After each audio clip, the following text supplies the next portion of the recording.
Hello everyone, welcome to Autotech Malaysia. Hari ini, kami akan membincangkan salah satu kereta kompak paling ikonik di Malaysia, Perodua Kelisa. Dihasilkan oleh Perodua dari 2001 hingga 2007, ia direka sebagai pengganti Perodua Kancil dan dibina berdasarkan platform Daihatsu Mira L700.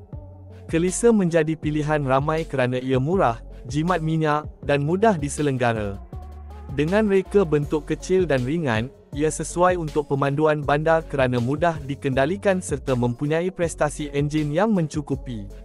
Ditawarkan dengan 3 pilihan enjin petrol 660 cm3, 850 cm3 dan 1.0L, varian paling popular ialah 1.0L HD, 3 silinder dengan 55 tenaga kuda dan 88 Nm torque, dipadankan dengan transmisi manual 5 kelajuan atau automatik 4 kelajuan. Kecekapan bahan api yang tinggi, sekitar 18 hingga 20 km/liter, menjadikannya antara kereta paling jimat minyak pada zamannya.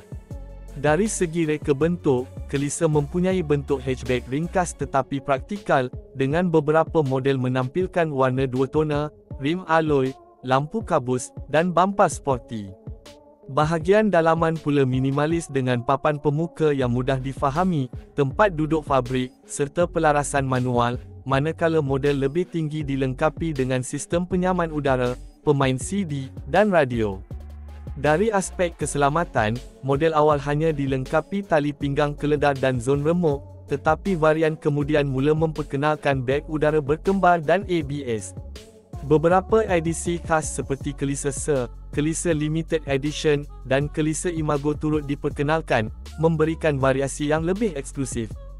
Walaupun reka bentuknya sederhana, Kelisa dikenali sebagai kereta yang menyeronokkan untuk dipandu, malah ada yang membandingkannya dengan Mini Cooper kerana saiz kecil dan steering yang responsif. Sehingga kini, Kelisa masih menjadi kereta terpakai yang dicari ramai kerana ketahanan, penyelenggaraan murah, dan kecekapan bahan api. Jadi, apa pendapat anda tentang Perodua Kelisa?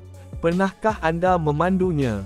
Jangan lupa untuk like, share dan subscribe untuk lebih banyak video menarik dari Autotech Malaysia.